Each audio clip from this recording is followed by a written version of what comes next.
వర్గీకరణ అంశంపై తెలంగాణ ప్రభుత్వ నిర్ణయాన్ని తీవ్రంగా వ్యతిరేకిస్తున్నామని మాల మహానాడు జాతీయ అధ్యక్షుడు తాళపల్లి రవి అన్నారు.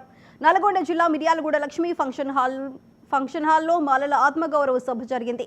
అశాస్త్రీయంగా చేసిన వర్గీకరణ బిల్లును అడ్డుకుంటామని తాళ్లపల్లి రవి హెచ్చరించారు. ఆంధ్రాకు వెళ్లిపోయిన మాలలను కూడా తెలంగాణలో ఎలా చూపిస్తారు? 2011 జనాభా లెక్కలను ఎలా ప్రాతిపదికగా తీసుకుంటారని ఆయన ప్రశ్నించారు. వర్గీకరణపై సుప్రీంకోర్టు కేవలం సూచనలు మాత్రమే చేసింది. వాటిని పరిగణలోకి తీసుకుని బిల్లు ఆమోదించడం అన్యాయమని ఆరోపించారు. మాలల ఆత్మగౌరవం దెబ్బతీసేలా వర్గీకరణకు ఆమోదం తెలిపిన కాంగ్రెస్ పార్టీని రాబోయే రోజుల్లో బొందపెడతామని హెచ్చరించారు. ఎస్సీ వర్గీకరణ బిల్లుపై సుప్రీంకోర్టులో కేసు వేసి న్యాయ పోరాటం చేస్తామని తాళ్లపల్లి ఆరోపించారు.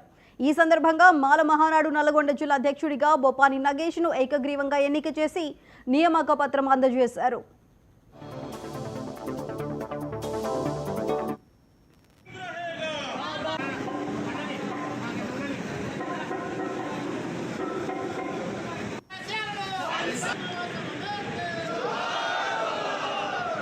ఎస్సీ వర్గీకరణకి వ్యతిరేకంగా తెలంగాణ రాష్ట్ర ప్రభుత్వం రేవంత్ రెడ్డి గారు తీసుకున్న నిర్ణయాన్ని మాల మహానాడు జాతీయ అధ్యక్షునిగా తీవ్రంగా ఖండిస్తా ఉన్నాం, వ్యతిరేకిస్తా ఉన్నాం.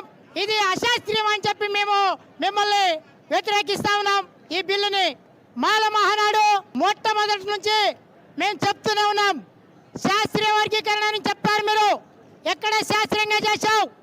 తెలంగాణ రాష్ట్రం ఏర్పడాలని చెప్పి అనేక రకాల ఉద్యమాలు చేశారు. ఎందుకు తెలంగాణ రాష్ట్రం ఏర్పడాలి?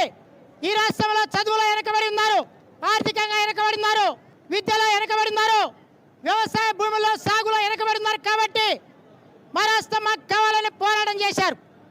మరి పోరాటం చేసినప్పుడు మరి ఆంధ్రలో ఉన్నటువంటి ఎడ్యుకేషన్ పీపుల్స్ అందరు కూడా అక్కడ విద్య అనుకూలంగా ఉంది.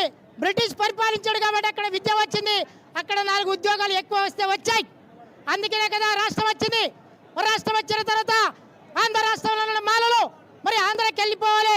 ఆ జనాభా లెక్క వెనక్కి పంపించాలి కదా. మరి ఆ లెక్కలు 2011 సెన్సెస్ రేవంత్ రెడ్డి ఎట్లా తీసుకుంటామని చెప్పి మేము అడుగుతా ఉన్నాం.